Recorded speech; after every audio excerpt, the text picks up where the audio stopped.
अलग है, जैसे आपने बोला ही कि टेम्परेचर का फ़र्क पड़ता है, किस रेंज में ये रहता है, और क्या क्वेश्चन हो सकता है इसका?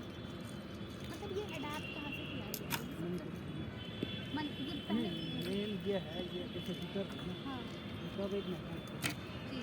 तो अब इंजन ये क्या है, उत्तराखंड राज्य में पहली बार होने जा रहे 38वें राष्ट्रीय खेलों में एक बड़ी ही खूबसूरत तस्वीर हमारे बीच में निकल कर आ रही है, जिसमें पिता बतौर कोच मौजूद है और उनके शिष्य के तौर पर मौजूद है उनकी बेटी।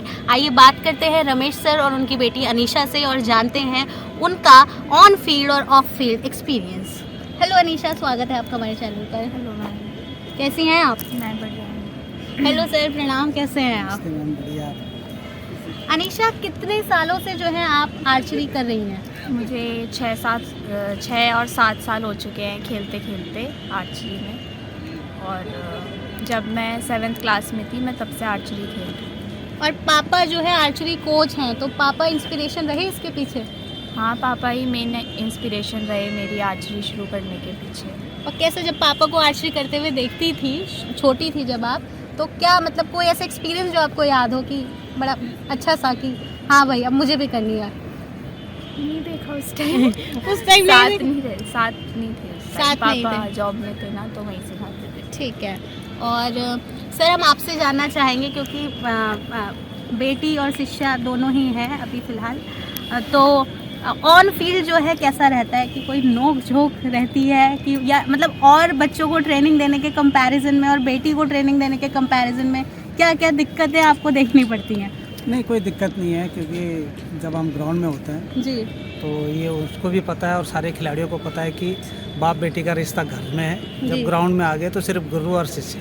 गुरु और शिष्य। हाँ जी। तो सर, कैसा महसूस करते हैं मतलब कि आर्चरी जैसे आपने खेला, उसके बाद आप कोच बने और अब जो है बेटी जो है रिप्रेजेंट कर रही है आपको और इंडिया को, तो कैसा महसूस करते हैं? नहीं, बहुत अच्छा महसूस होता है कि हम जो हमारे सपने अधूरे रह गए, जहाँ पर हम नहीं पहुँच पाए, वहाँ पर अगर बच्चे पहुँच जाएँ तो as a coach, as a माँ बाप, एज ए पिता होने के नाते ये सबका ही एक सपना होता है। जी अगर आज हमारे ग्राउंड का कोई भी बच्चा हो, चाहे वो मेरी बेटी हो या चाहे कोई भी स्टूडेंट हो, जी क्योंकि शिष्य सारे बच्चे ही हैं, जी।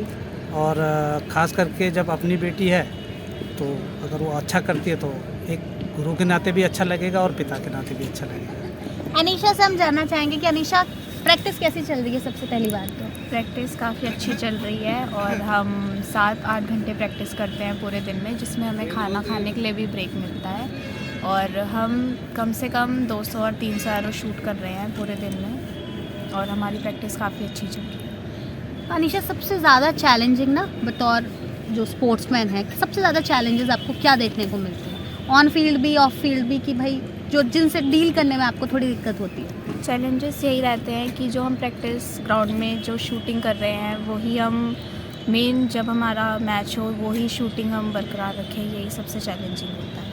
और अभी जो है जैसे आप पहले भी, इससे पहले आपने राष्ट्रीय खेलों में पार्टिसिपेट किया है? हाँ, जो पिछले साल गोवा में नेशनल गेम्स हुए थे उसमें मैंने पार्टिसिपेट किया था, उसमें मेरी 9th रैंक। और कैसा रहा आपका एक्सपीरियंस वहाँ का? वहाँ का एक्सपीरियंस काफ़ी अच्छा रहा, वहाँ से बहुत कुछ अलग सीखने को मिला, और जिससे काफ़ी एक्सपीरियंस बढ़ा उस गेम को खेलने के बाद। और अपने आप से क्या एक्सपेक्टेशंस अभी आपने रखी हुई हैं? एक्सपेक्टेशंस तो काफ़ी अच्छी है, जैसी प्रैक्टिस चल रही है तो उसको देख के काफ़ी हाई है एक्सपेक्टेशंस है, और होप कि नेशनल गेम्स में वही करें। यही सवाल हम सर से लेंगे। सर, आप तो घर पर भी देख रहे हैं, फील्ड पर भी देख रहे हैं, तो क्या एक्सपेक्टेशंस है ना सिर्फ अपनी बेटी से बल्कि अपने जो आपकी टीम में और भी बच्चे मौजूद हैं, तो किस तरीके की तैयारियां चल रही है और क्या क्या एक्सपेक्टेशंस आप रखते हैं बच्चों से? नहीं, अभी हमारी जो टीम है काफ़ी अच्छा कर रही है। सबसे बड़ी बात यह है कि जब और कभी गेम होते हैं, जैसे हम सीनियर नेशनल में चले गए, जी तो हमें इतना लंबा समय का कैंप नहीं मिल पाता है। जी। अभी हमारे को तकरीबन 45 दिन का कैंप मिला है। हम पूरी टीम एक साथ प्रैक्टिस कर रहे हैं, जी और इससे क्या है, एक टीम कॉम्बिनेशन, टीम का कोऑर्डिनेशन बनता है, और हमारी जो इंडियन राउंड की गर्ल्स की टीम है, बॉयज़ की टीम है, दोनों बहुत अच्छा कर रही है, जी।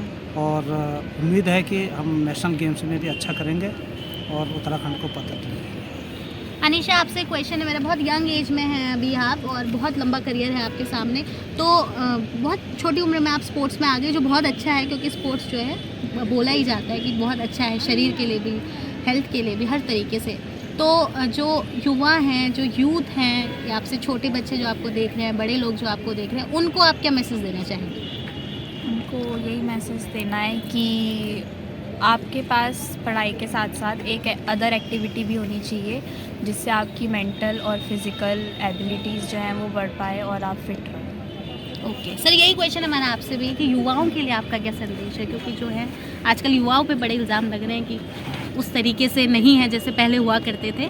तो स्पोर्ट्स को लेकर युवाओं से आप क्या कहना चाहेंगे, क्या आपकी अपील है और क्या संदेश है उनके लिए? मैं तो सारे युवा से ये कहूँगा कि आप कोई ना कोई एक गेम ज़रूर अपनी लाइफ में रखिए, क्योंकि आजकल जब से कोविड हुआ, खास करके छोटे से छोटे बच्चों को देख लीजिए आप, फ़ोन के पीछे लगे हुए हैं। इसके बाद आज का युवा नशे की तरफ, ऐसे सुनने को मिलता है कि नशे की तरफ भाग रहा है। अगर बच्चा स्पोर्ट्स खेलता है कोई भी, तो वो पढ़ाई और अपने गेम को टाइम दे पाता है, उसका फिर इन फालतू चीज़ों के ऊपर ध्यान नहीं जाएगा। वो फिजिकल फिट भी रहेगा, मेंटली फिट भी रहेगा, और बोलते हैं ना कि एक स्वस्थ शरीर पे ही स्वस्थ मन का वास होता है। अगर आपका शरीर स्वस्थ है तो सारी चीज़ें स्वस्थ है। फिर सर, कोच के साथ साथ एक बतौर पिता जो है, पेरेंट्स से आपकी क्या अपील है? क्योंकि बहुत अभी भी ऐसा देखने को मिलता है कि स्पोर्ट्स के रिगार्डिंग जो है पेरेंट्स दरकिनार कर देते हैं कि पढ़ाई बहुत इंपॉर्टेंट है, भले ही बहुत बच्चों के सपने इस चक्कर में भी अधूरे रह जाते हैं। तो उन जो है अभिभावकों से आप क्या कहना चाहेंगे? मैं सभी अभिभावकों से बोलूँगा कि देखिए, आपके बच्चे को किसी न किसी स्पोर्ट्स में ज़रूर डालिए। ठीक है, पढ़ाई अपनी जगह बहुत इम्पोर्टेंट है, लेकिन उसके साथ साथ आपके बच्चे का स्वास्थ्य भी बहुत ज़रूरी है। आपका बच्चा बहुत अच्छा पढ़ने में, लेकिन अगर उसका स्वास्थ्य ठीक नहीं है तो क्या करोगे आप उस पढ़ाई का? तो स्पोर्ट्स में हो सकता है कि वो बच्चा पढ़ाई के साथ साथ स्पोर्ट्स में भी अच्छा कर जाए। राष्ट्रीय खेल और ऐसी तमाम अन्य जानकारियों के लिए हमारे संग जुड़े रहिए। अमर उजाला के लिए मैं खुशी रावत और कैमरे के पीछे मौजूद है मेरी साथी वर्षा नेगी। अमर उजाला जीवांजलि के सारथी की मदद लें और महाकुंभ में स्नान जरूर करें।